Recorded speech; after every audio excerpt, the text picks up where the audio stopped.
Anybody can jump in, but what were your first impressions? Well, what I said at the outset, one of the things I was really looking for, I was hopeful that we would get the truth from both sides. I was so sorely disappointed.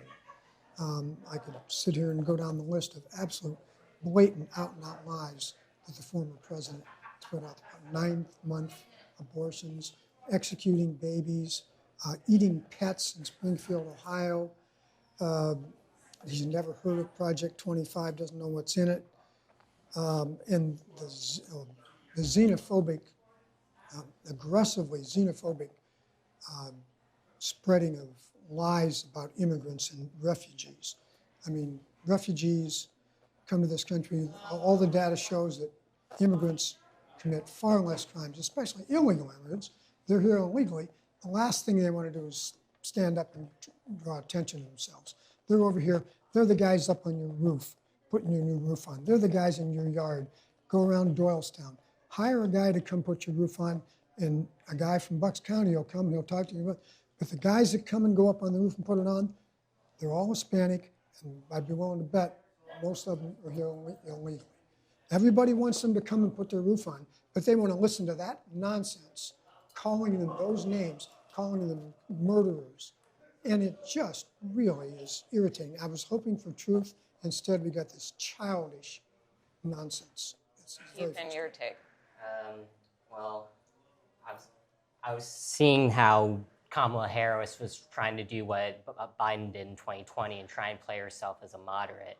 But I see through that facade. She's not a moderate. She's a progressive, just trying to get votes from independents.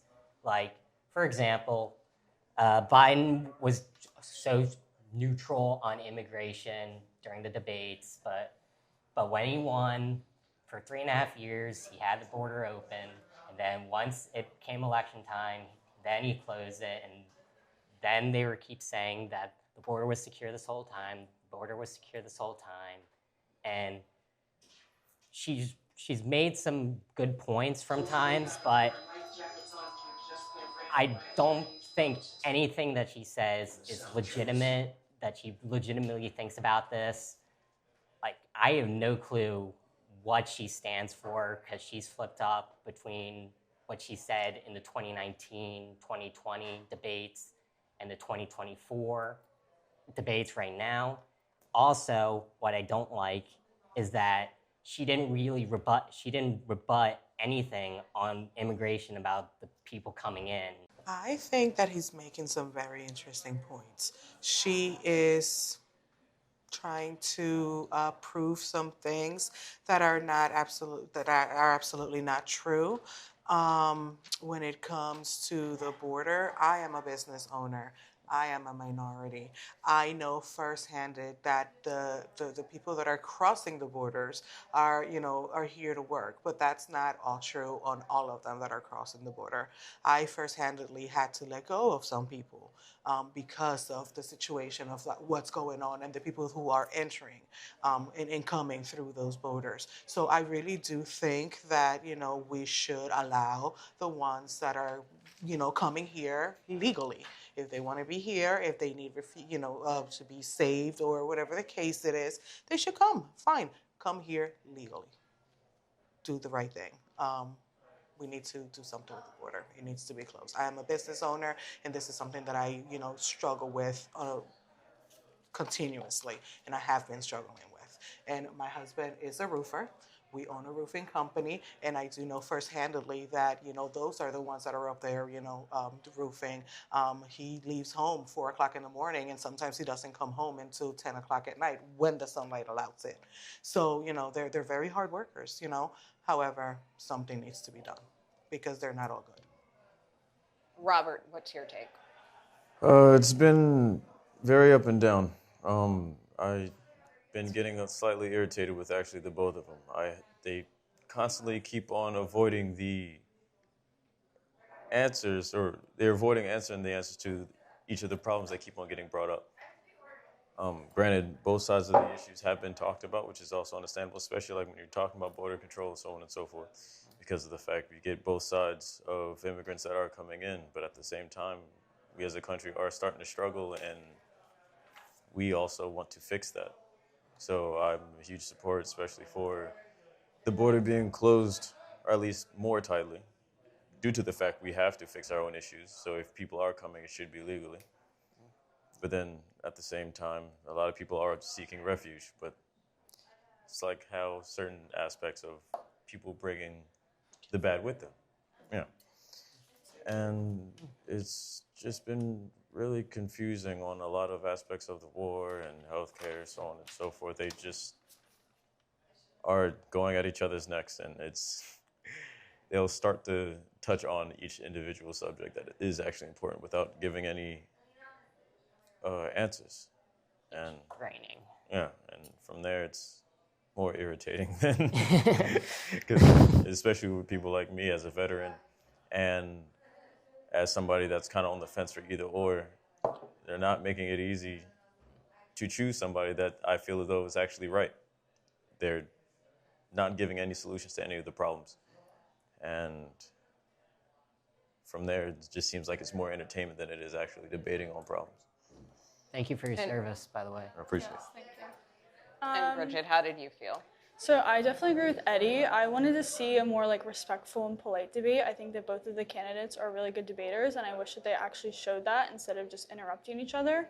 I noticed that the former president made a lot of more irrelevant topics, such as when David Muir brought up the topic of the peaceful transfer of power. He mentioned immigrants and just talked about how the Biden administration only wants immigrants in this country to be able to vote, which obviously is not true and was not under the topic of the conversation. He also made some comments such as, and I quote, "Our country has gone to hell," which I do not agree with, and I do not think that someone that's running to support this country and be the face of it should make comments about the same country like that. By a show of hands, how many of you think that Vice President Harris won this debate? I would say so. Why do you raise your hand? Definitely because Vice President Kamala Harris is definitely a better speaker than Donald Trump. That's why I would say that she would probably have won the debate itself. If it were me and if I didn't know, I would probably vote for Kamala Harris herself. That's as an unbiased opinion. Because also as an unbiased opinion as well, while I served, I did also serve under Trump. And why from time to time I will sit and laugh when I hear him speak, because he is very entertaining. And that's mainly because he's not a public speaker. But through his actions, there's a lot of things that I do also support that he has done for the country itself. Because I was a huge anti-Trumper when I definitely initially started. But through his actions, I would say up until probably the very end, we're actually for more protecting the country. Granted, it's not necessarily in the best or nicest way, but it was definitely effective at the time. And there are some things that I kind of do miss that we do need to actually pick up on. But it's also making sure that it actually gets done at the same time as well. So I say debating aspects, I would say Kamala definitely won the debate. She had more answers and I guess technically plans, quote unquote, for each topic that was being hit when they weren't, going at each other's necks. Is that enough to convince you to support her? Not quite yet. Still need a little bit more time for that. And for those of you who believe that former President Trump won the debate, why do you say that he necessarily won the debate? Kamala Harris is a politician, so that is what she's trained to do. She's trained to talk. She's trained to try to convince people. Trump just does. Perhaps maybe he doesn't speak well. Perhaps he doesn't know how to win the public. But he's shown by facts and acts that he just does. What other president has shaken hands with Kim Jong-un? What other presidents have kept the peace? What other president has raised the economy and done what he did when he was a president? So I'm with Trump all the way. I'm not a Trump guy. I'm not voting for Trump. I'm more so voting against Kamala Harris because from what I saw in that debate, she's just playing an act of a moderate like Biden did in 2020. I talked about that before. She's basically just repeating stuff that Biden says, just in a different way. Agreed. Back in 2020, back before he didn't get kicked out because the polls were bad. She talked a lot about just giving money to people, even though that's just going to devalue the dollar even more. She deflected on immigration. She didn't even rebut letting people in illegally. Only conveniently doing it once the election election cycle started. Mm-hmm. And then when you hear things about like Chuck Schumer and Nancy Pelosi saying we should make them documented, how is that fair? How is that fair to people that did the right thing, took the time to go through the legal process? That's a slap in the face to them. Then it really says to me that she doesn't believe in anything, especially, which was funny, she took the endorsement of Dick Cheney, which is laughable because everyone hates Dick Cheney, Republicans included. She didn't talk about her policy changes between 2020 and 2024. She deflected on that too. She didn't rebut how she didn't get a single delegate she didn't get a single vote, yet she's somehow in this race because Democrats thought that Biden was capable until they saw how badly he debated. So everything, and then finally, this whole campaign of joy. It's so laughable because there's nothing to be joyful about. Our economy is terrible right now. And they just parade it as, oh, this economy is great. Oh, the economy is good. Even though people are saying, man, our wallet is shrinking. And then she talks about unity. Biden talked about unity in 2020, yet we're still divided. So Biden didn't create unity in 2020. How is she going to create unity in 2024? So basically everything about what I saw from her is fake. And as much as I don't like Trump, at least I know who he is. He's boisterous and he might say things that we don't like, but there is truth to some of the things that he says beyond the lies that he does say. So as much as I didn't want Trump in the Republican primary to win, I'm going to vote for him. So then just to be clear, because I know you both had nuanced answers, yes or no, do you think the former president won the debate tonight? No one won the debate, but I would say if people believe in thinking that whatever they saw from Kamala is real, then yes, Kamala won the debate. But if people see through that facade, I think Trump won the debate. I agree. And for those of you who thought Harris was the clear winner, explain briefly why you think she prevailed. Even though not all of the policy talk that she did was as clear or answered the question exactly, she did in fact advance policies and explain what she intended to do. I didn't get any of that from Donald Trump. All I got from Donald Trump was more just outlandish lies. Overall, and anyone can jump in here, what stood out to you most?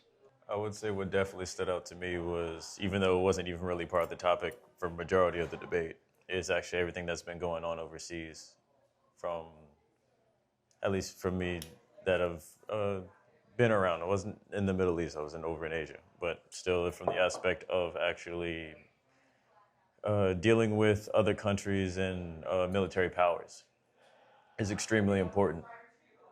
And a lot of great points that was actually given off by Trump was under the Biden administration and how a lot of our troops were pulled out and are still there currently, and how very sloppily that it was done.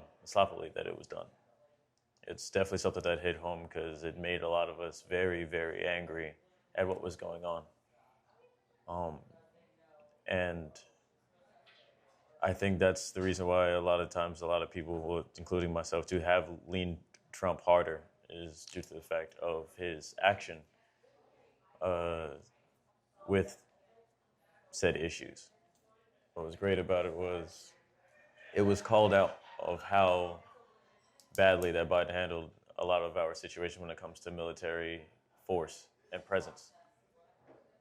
And that's something that is more important than a lot of people like to think about and deal with, because I know for a fact it's not something that's more discussed or really knowledgeable for those that are not involved. And I think that would be an interesting take to find out what the Democratic Party plans to actually do with everything, how they will actually handle threats, things that may not be of our interest at the same time, or I guess maybe even a global interest. It is always a mix between me thinking that we should probably mind our business a little bit more and handle our own issues, but then at the same time, if we do mind our business too much, we'll have situations like where Russia's still invading Ukraine, or we still have Hamas and Israel going at it right now.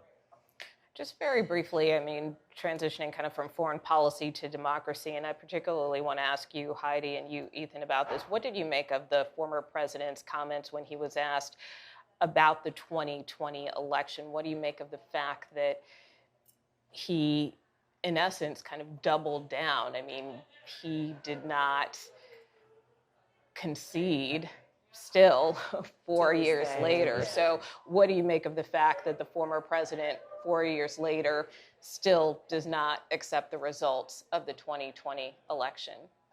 I think the problem with a lot of people when it comes to not thinking the 2020 election results were legitimate is because we're the only first world country that doesn't have universal voting ID. We don't have proof of citizenship to get a voter ID. In Pennsylvania, you don't have to show your voter ID.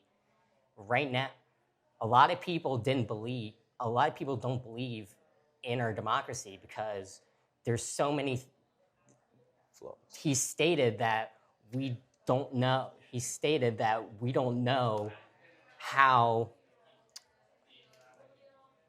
just trying to put all the words together. It's more so about we can't prove that illegals voted, but we can prove that they not voted because we don't have universal voter ID. So there comes into question that little bit of deniability, and that if we had that, there wouldn't be as many of these questions as he would bring up. Trump is Trump. It doesn't excuse his behavior.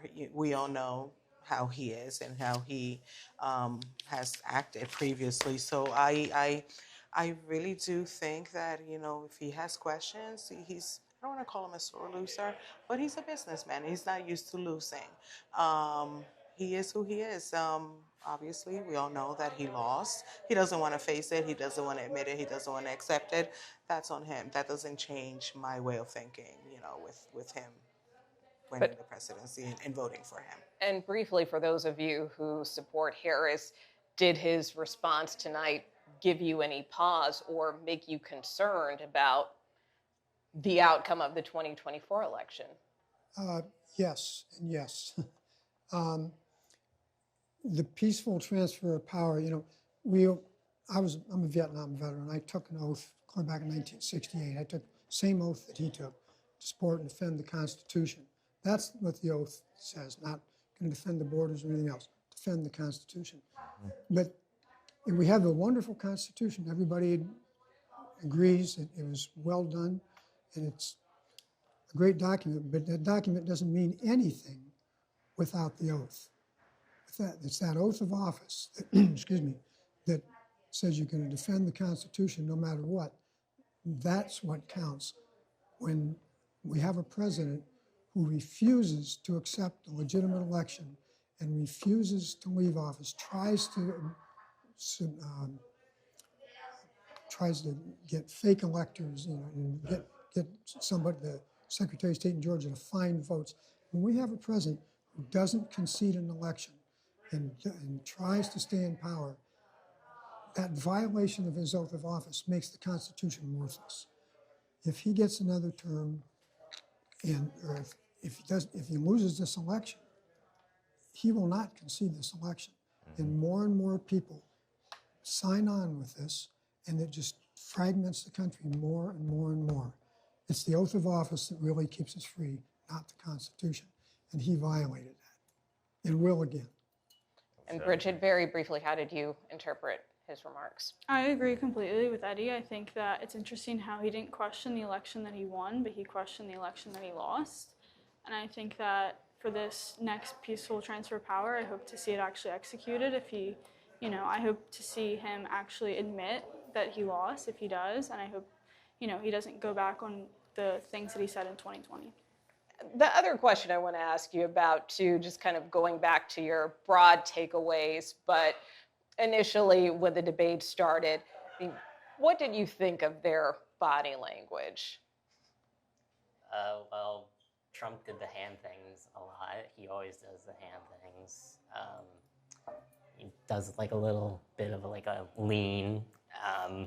So just typical Trump mannerisms. So I didn't really see anything from Trump. I didn't really, for Harris, it was just, whenever Trump said something, either a lie or something that is truthful, but goes against what she says, she shook her head a lot and she tried to do like this weird smile. Laughed it off. Or doing a laugh. So I would say just both of their body movements were typical of what they did compared to what they did in 2020. So, I mean, how would you characterize the former president's facial expressions? Unthreatened. Correct. Glowering. Definitely noticed that he was unthreatened. Word, I think. I also think that it was very respectful of Kamala to make the motion to shake Trump's hand. I think that was respectful and very professional of her, and I'm glad that she was the one to do that. yeah, that was good. Absolutely. Right. Yeah, that was good. Actually, that's what I think is really controversial. Controversial what I said, because it's his face, him standing there, looked unthreatened and Unbothered. unfazed. But when they both came in to stand at their podiums, it almost seemed as though that Trump was avoiding Kamala initially before the handshake. Which at this point, I just take it as they probably just both don't like each other. So. Oh, that's an It understatement. is what it is. But he didn't come off angry. Not Any of you? really. Just No. what he usually What is. he is who he is. Just- Yeah, he Right. always comes off as angry. Exactly. It's just Yeah. more- it's who I he agree. is. I agree. It's just kind of like the natural look that he, like his eyebrows are a little His head's big. down turned, so he looks a little angry all the time. So And do you think that it was appropriate for the vice president to mouth things like, that's not true? I think that both of the candidates did it a lot, and I think that, in every debate it happens, so I'm not really surprised that it did, because I think that it's just a way for them to stand their ground. I did find it was interesting how Trump made a comment about the comment that Kamala made in the debate against Pence. I think that was just interesting, and I honestly didn't expect it, but. But yeah, I think a lot of people were expecting Kamala to try and do some sort of "excuse me, I'm talking." That's why people were thinking that she wanted the mics unmuted for the whole thing so she could do that. But Trump did that so as a way of trying to do a gotcha moment, as oh, do you like it when I do that? So I don't know how that will work out for independents and moderates. Do they think that was a good gotcha moment, or was that just kind of ridiculous? But we'll see. Having the muted mics kind of took away the impact of that because you couldn't hear Yeah. it. So So Talk to me more specifically about some of the things that were said during the debate, and a couple of you referenced it, but that moment where the president or the former president seemed to latch on to what appears to be this conspiracy theory about Haitian migrants and cats. okay. I've Well, seen a video on it. There was. But he seemed to lean into it. Oh yeah, Yeah. absolutely. He's using that as his end all be all. I mean, that's part of his bombastic personality is saying these things because it catches people's attention. So even if something was outlandish, it does draw into the fact. Even if it is a lie, it draws into the overall scope of Springfield, Ohio, of 20,000 Haitian migrants that's been coming up in the the news cycle recently. So It should be pointed out, by the way, that these are not illegal migrants. They're all in the country illegally. And they fail to mention that when they make up stories about them eating their cat. That's a great point. It's definitely. But were any of you surprised that he kind of Absolutely. didn't I was. refute it? I was. I was completely confused on And how does it got that brought up. concern you as somebody who supports him? It doesn't concern me because he has said a whole bunch of different things in the past. That does not define who he was as a president. Like I said, Trump is Trump, and he talks, and that's what he does. But he acts. But it's been disproven, and I guess I also wonder, you all are talking about the candidates being truthful and not truthful, but if something's just blatantly not true or conspiracy theory, as someone running for president, shouldn't that be something that he disputes? Oh, I agree. But look at these other candidates in the past. They're politicians. They have lied. They have said many other things.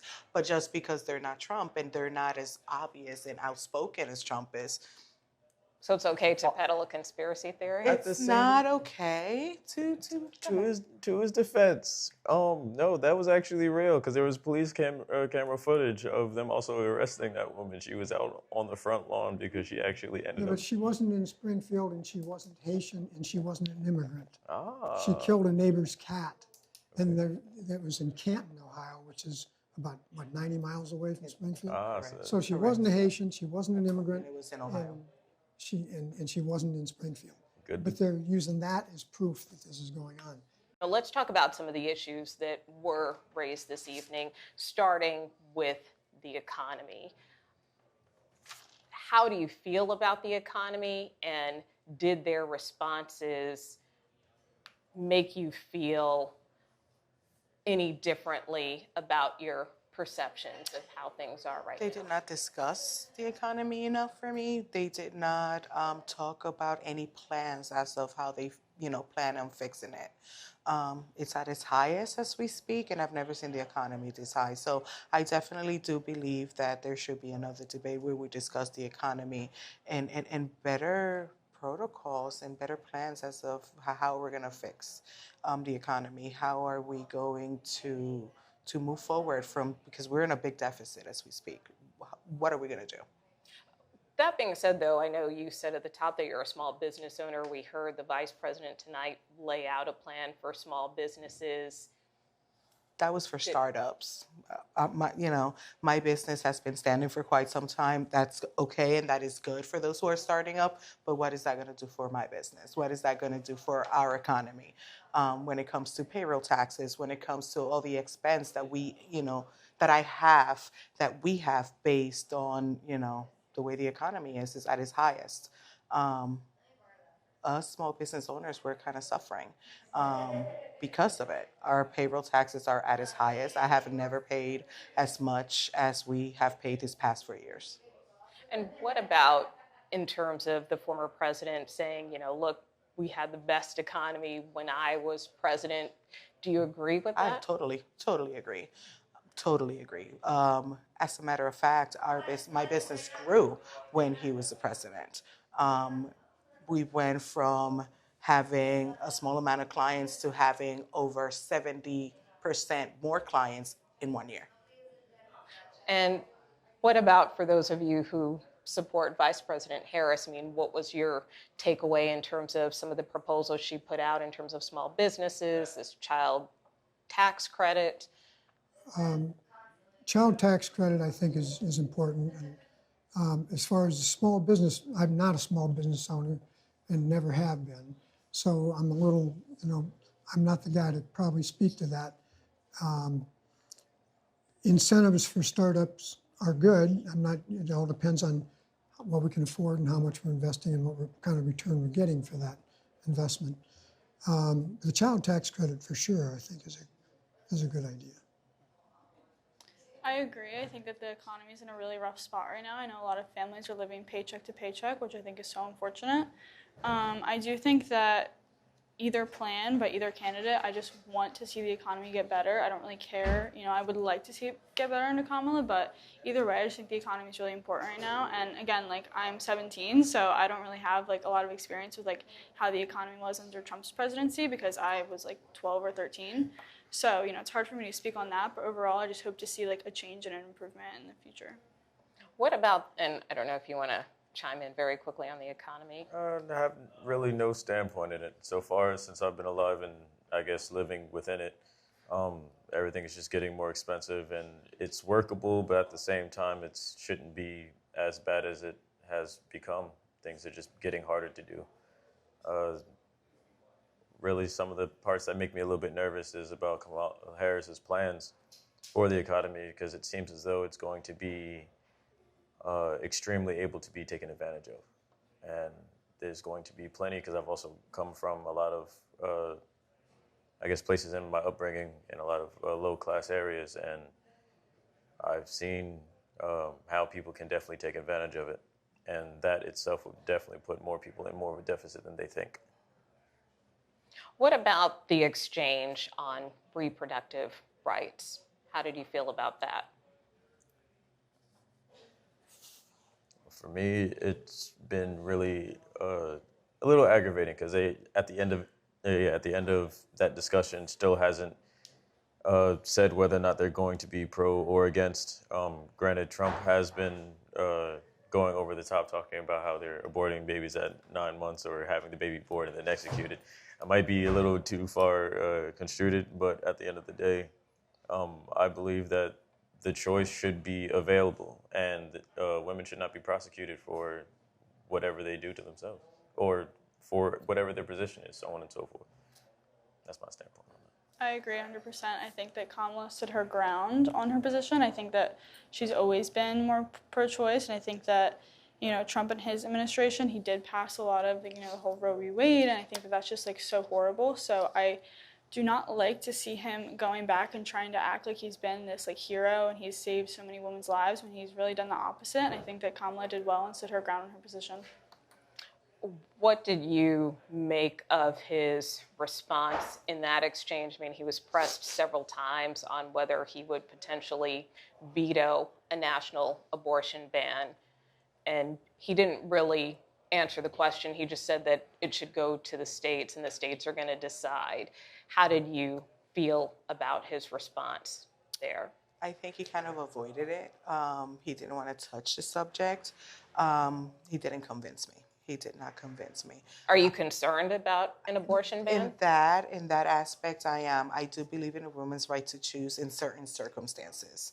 So we should really, I believe there should be another debate and this should be discussed. I mean, do you think he's been clear enough on his position? No, I don't think so. How did you think he answered that question? So he avoided the question, obviously. Avoided giving a real answer because he knows that there's a large section of evangelical and pro-life people that will withhold their votes if he says that he would veto it. So that's why he danced around it. Correct. So now he said it goes to the states, and he tried to emphasize that it's the voters' rights to put like abortion protections and make it a state referendum that abortion will be protected in the states. So he tried his best to try and give a non-answer or deflect it, but because that's really all he could do at that point, because it's a tough spot to be in now as a Republican, because they saw in the 2022 midterms how Roe v. Wade affected the midterms. So I'm pretty confident that they know if they do get in office again and they have a unified House, Senate, and presidency, I'm confident that they won't do a national abortion ban because they know in the midterms that they're just going to lose the majorities anyways. One of the things that did strike me is that every time that came up, he went again through this litany of every legal authority and every legal scholar agreed. Everybody on both sides wanted this to go back to That's not true. Nobody on this side wanted it to go back to the states. It was not a universally popular idea. And I think I've heard often this referred to as the dog that caught the car. Now, they eliminated Roe v. Wade. Now they don't know what to do because it's very, very unpopular. And so you said dancing around. Tap dancing around is exactly what he was doing. I want to get back to immigration. I know you raised that as a key issue. Do you feel that the former president and the vice president, for that matter, did enough to address the issue overall? Were your questions answered? They were. I know what Trump stands for when it comes to immigration. We know, well, we have seen what Biden and Harris have done to this country by not securing the border. So to me, those questions were answered. I mean, what did you make of the one exchange where he kind of said, she needs to go back to Washington and deal with this right away? Trump is Trump, and he told her what she needed to do. She needs to stop beating around the bush, and they need to do something because it's serious. What is going on in America right now due to this immigration crisis is serious. You talked about your husband quite a bit in our earlier exchange. I mean, obviously, the former president, which he did in the debate tonight, but also has done on the campaign trail, has talked about these murderers coming into our country and, terrorist, rapist. I mean, how do you feel when he makes those kinds of comments? I don't agree with him totally. I do know that there are some immigrants that are seeking refuge, and those are the ones that need to be here. You want to come to America, come here legally. But we also have to face the fact that some are here illegally, and some of them are here, and some of them are criminals. Some of them are running away where they're coming from because they don't want them where they're at. And a lot of them have a lot of mental health issues. I've seen it firsthand. So I agree with that. I mean, the border should be tightly controlled and monitored. And for those of you who support Harris, I guess, Eddie and Bridget, how did you feel about the vice president's responses on immigration? And overall, do you think that she and the president have done enough to secure the border? And the current president, you mean? No, everybody. I agree that we need strong border controls. I don't believe that we can deport everybody in the country that's not here, documented today. Not only is it physically impossible, I mean, it's just to say, day one, I'm going to deport 11 million people. It isn't physically possible, and our economy would collapse if we did.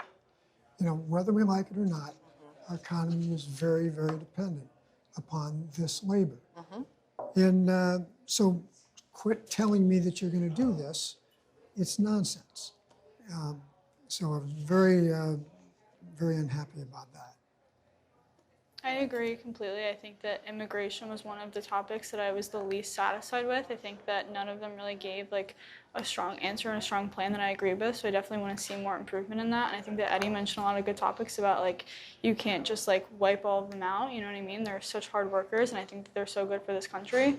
But in what way? What did you want to hear from the vice president? I just wish that she gave a more detailed plan and that she actually had things that she outlined that I'm going to do this and that's going to create this, because again, as politicians, you just jump around topics, and I do wish that she had a more firm policy on it. So yeah, in the future, definitely want to see some improvement on that. Absolutely. And is the border an issue for you as you consider who to support? It's definitely weird. The border is actually extremely important and extremely, it has to be more on a lockdown, more or less, so to speak. Because it's almost like everywhere else at the same time, too, for, say, if anybody else were to travel here, even as Americans. Some are good, some are bad. But at the same time, we do have more issues that we have to handle, and I don't think that we can afford to just constantly let everybody and anybody in. So I believe that if you are able to come here, then you should definitely come here legally and as for deportation, that I don't think is going to be able to actually be done. So maybe if we do end up closing the borders, the ones that are here, they're here. And you have to move on from that. And I know we touched on this very briefly earlier, but did it surprise any of you that this conspiracy theory about Haitian migrants and cats came up during this part of the debate? And what was your reaction to that? Yes, even Donald Trump, I did not think was going to go there. This is the most ridiculous conspiracy theory, and there's been some pretty ridiculous conspiracy theories thrown out. This is just, how could he possibly bring that up? It's just beyond belief. Thank you. When he mentioned that, I was initially had that same reaction. I was like, what was he doing? I try and rationalize it, and I'm like, okay, well, he said that, so what's going to be the fallout from that? Like, how's people watching from home going to think about that? Well, people are going to look it up. Are they like, the moderators said that was false, but people are going to look it up anyways because everyone has to do their research nowadays. So I think even though what he said is false, it's going to bring eyes to the issue of that people may take it, might not like, where 20,000 Haitians were just put in Springfield, Ohio, and some people might think that, how are we going to know all of a sudden in the Harris administration, could 20,000 people just all of a sudden be in our country and in our city or our town? And is that going to drive up insurance? Is it going to drive up housing? Is that going to affect us? So it might have worked in one way, but maybe not the way he wanted. So we'll see. I mean, at that point, one thing that makes me a little bit nervous about that statement itself is the fact now there's going to be a new stereotype for any of the Haitians that are going to be out there. It's going to be very detrimental to the immigrants, let alone any of the actual citizens of America. And that's going to be dangerous, if not very, very It took me back to the China virus, how he called COVID. I was shocked. I said to myself, what is he doing? So it took me back to when COVID came, and he was calling it the China virus. So across the board, no one thought that was appropriate. Not okay. No. Not okay at all. And then just transitioning from that to the comments about race, I don't know if you paid attention when the former president, a couple of weeks back, questioned whether the vice president was black. But that discussion around race, how do you think each candidate handled that moment? He handled it poorly. I mean, it shouldn't have been said in the first place. But as we've seen in 2016 and 2020, any news is good news to him, even if it's something awful that's said, because it gets him coverage, and less coverage is on Harris. So the way he tried to dance around that, he was like, I like whoever you are is fine. As okay. I mean, you should have said that in the first place. I mean, it was to a point, though, because it was the moderator that did bring it up. Before Trump did. But at the same time, it's something that actually made me distrust Kamala initially, was due to the fact she is, or at least what she would constantly put forward is the fact that she is of Indian heritage, not black at all. And that's one thing that would bother me, is that as soon as she started going for the presidential debate, all of a sudden, now she's black. And that's going to grab a lot of black voters, yes. But it's whether or not, it's the flipping for me. And that's one thing that makes me very nervous. Because I remember the first time even Trump was being interviewed about it. And he ended up stating that he didn't know that she was black, that she was Indian. It was from a black reporter. And it was just due to the fact that the research wasn't done prior. Therefore, it was a really bad question. But then he got a really bad rep for, I guess, avoiding the fact of him, not answering whether or not her being black is going to be an issue or not, or where he stands on it. But for particularly those of you who are people of color, did Did you take offense at all when he said, I don't know what she is? From being friends with some very questionable people, that was very mild. No, I actually believe that he doesn't care what she is in general. It doesn't matter if she was black or white or a woman or male. I know for a fact he's definitely just competing in the debate to win. And yeah, I thought it was actually really weird that the moderator would even ask him that in the first place, He rather than mentioned an it, actual correct. political question Correct. or a topic. So I think that was definitely a setup. And she's Caribbean, right? Her father is Jamaican, I believe. Yeah. So she is Caribbean. Okay. But she did, in her defense, she did grow up in a black neighborhood in Oakland. She did go to a black college, joined a black sorority. So she didn't just decide to be black when she was president. Yeah. She did, she identified as black all her life. What was interesting is that throughout this whole thing, like, I thought she was going to say at some point, say weird, because they've been saying that a lot in the rallies. And I would think that she would call the response to him questioning her heritage as weird or trying to paint, supporters of Trump as weird. But I think she kind of realized that weird is kind of, the whole weird thing is such like an elementary school bully type of insult. Like they say, Trump, when Trump goes low, we go high. That's just bringing it down to his level. That was just, and so I think Kamala did a good job in terms of not saying it on the debate stage where people would see her saying that they're weird, because that would just, I think that would have put off a lot of people as well. And then I know all of you more or less said that you, with the exception of you, Eddie, had seen the last debate back in June. So how would you compare this debate to the last debate with President Biden? Both candidates were present. Last debate, Trump was present, Biden wasn't. Yep, that's probably the same thing. I think it's the accurate, most accurate thing. Both were present. yes, that's Conscious, present.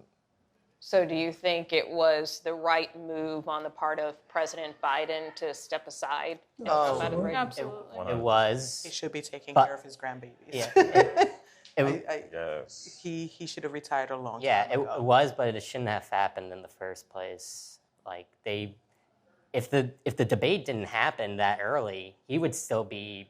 It would be too late for them to change course. Like Absolutely. usually the debates don't happen that early, so the Democrats were lucky in that instance that it happened so early. But it just brings more questions of, they kept saying he was sharp, he was still there, but He hasn't been sharp in yeah, 2 so years. Let's say for years. yeah, so they've been hiding that. So I mean, that was something that also should have been brought up is the change, because Kamala didn't get a single vote during this primary. It was the Democratic primary was for Biden. So just to be installed in just because the polls weren't looking too good, that's kind of hypocritical, because they say Trump is a threat to democracy, but yet you went against the democracy because your polls weren't looking so good because Biden had a bad debate. But should be remembered, the political parties are not the government. Political party can nominate anybody they want, anytime they want, for any reason they want. Correct. No, they're not held to any standard like that. If their candidate is obviously going to get clobbered in the election and you have time to change horses, they're perfectly Might as well. entitled to do that. Is there anything that surprised you about this debate? Well, earlier you asked, is there anything they didn't talk about? There is one thing they didn't talk about that surprised me, and it's one of my big issues, is the deficit and the national debt. It didn't come up at all. And that's been one of my biggest issues since the 70s. And it wasn't even mentioned. So I wish that had come up. Or if there's another debate, I wish that would come up. That's true. That's a really important thing. Like people they only talk about the deficit during the debates, but it would be actually nice for them to actually get a budget surplus for once, which we haven't had since the Clinton administration. Right. So, What else did you want to hear? It's a lot more of less just stating the fact that they have plans and more of letting us know what the plans are. I agree. You're saying that, Policies. yeah, you keep on More saying you have plans and details. policies, but not explaining what your plan is. Because if your plan sucks, then do better. Did you agree with the former president when he characterized the vice president's plan? He said it's as simple as see spot run. I think I saw a couple of you laugh in that moment. He likes attention. What can I say? Well, He's an attention seeker. It was out of pocket, unprofessional, but at the same time, that's Trump. So I mean, did you think it was a good line? Was it accurate? well, it got people to laugh, He and so he could have worded it differently, but I agree. yeah, I mean, it's also how the results are for the past 3.5 years, and I think that's another reason why he was trying to shoot it down so aggressively. But you know, it's been a little bit more of a struggle, and I mean, he did say that. To me, he spoke facts. She's a politician. We all know what politicians do. She had the opportunity to make changes. She is the vice president. Nothing has been done. I'm really looking forward to see what's ahead. I hope there's a second debate. He used to be. I wouldn't hold my breath, though. I really don't hold my looking breath. forward. Yeah. I'm not impressed. But- She hasn't done anything in 4 years, and she's not going to. And then just finally, as we wrap up here, do you think there was enough fact-checking in this debate? No, No. No. no. More so with, well, there wasn't any in the last debates, but that wasn't saying much because there was none. So there was a little. So they tried. I would agree. Well, let me just get your kind of final thoughts here. You know, as you leave here tonight, did this debate change your mind in any way? At the No. moment, a little bit.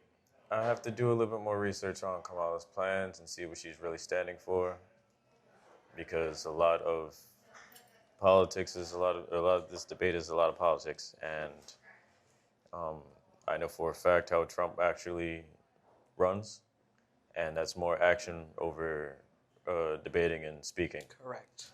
which can be a little detrimental when it comes to, you know, pleasing the public. But that's one thing that kind of makes me nervous. The fact, I know for a fact, that's why I also said that Kamala won the debate, because she definitely pleases the masses for what she says. I have no evidence or experience with anything that she's actually done personally. So, yeah, that needs to be handled. If there was any message I would give to independent and moderate voters or undecided, I would say go look at the archives of Kamala's stances back when she first ran in 2019 and compare it to now and see how she can so suddenly change so many positions so quickly. Mm-hmm. It's not going to happen.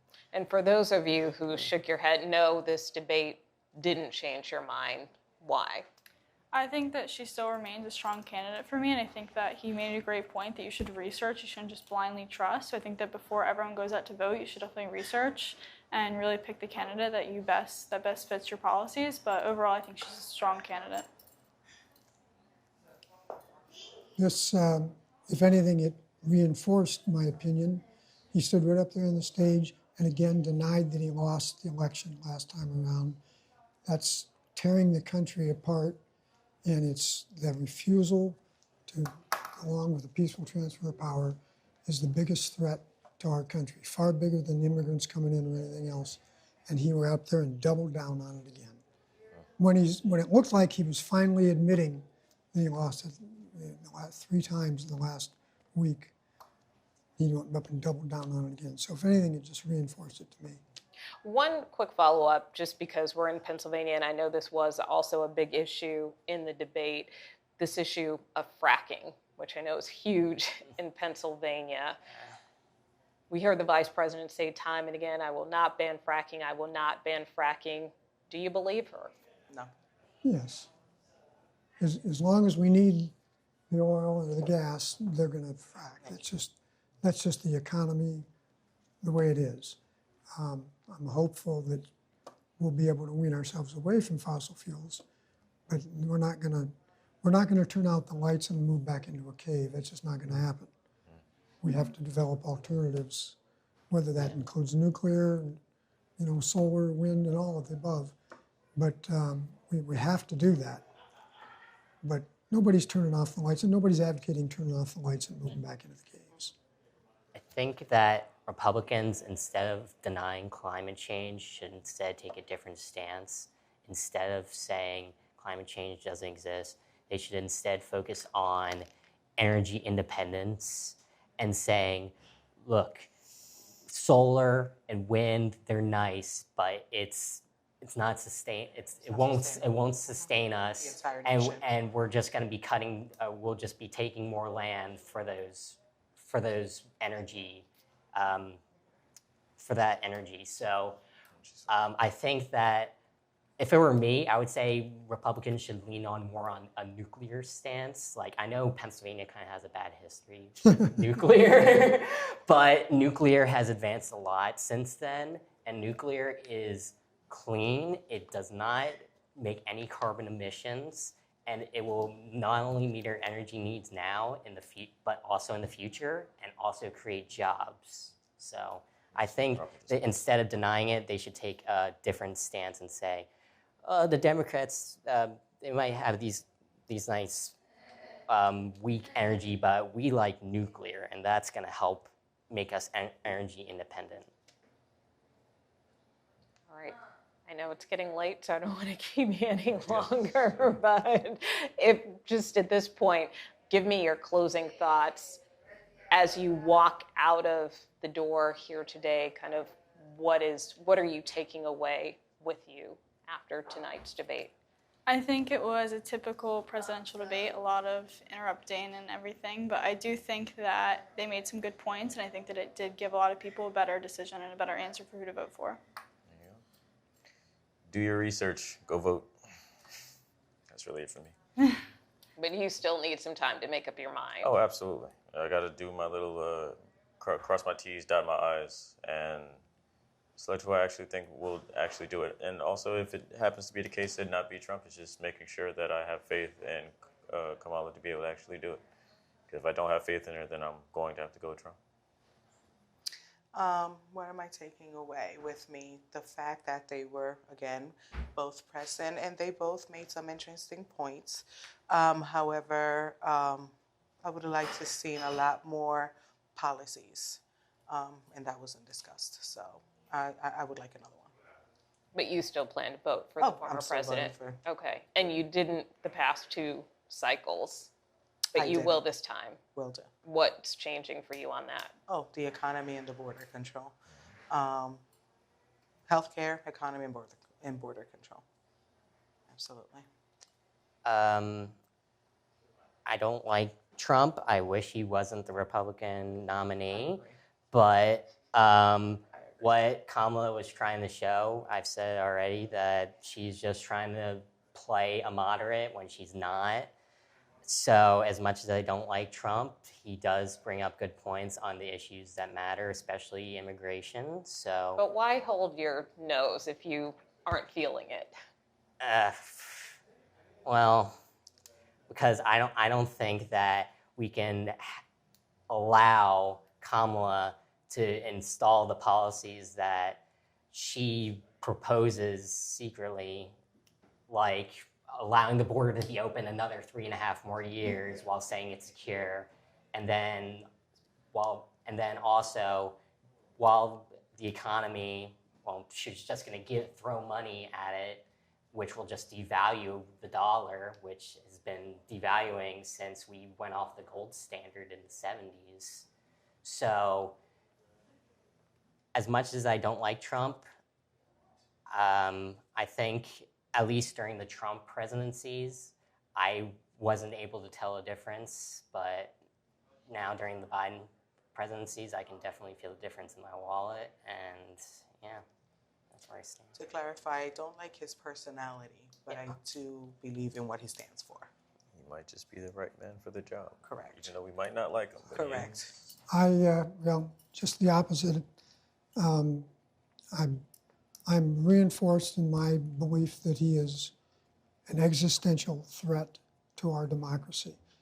He just the other day stood up and proudly proclaimed in front of all the cameras and the people that if he got elected, we'd never have to go vote again. This will be the last election. You'll never have to vote again. As he put it, I'll have things so fixed, you'll never have to vote again. He's not kidding. He means it. When was it Maya Angelou or somebody said, somebody tells you who they are, believe them. Mm-hmm. That's who he is. He loves every authoritarian dictator in the world, and he wants to be one. And this is a make or break election. If we elect him, it's over. Make an extremely strong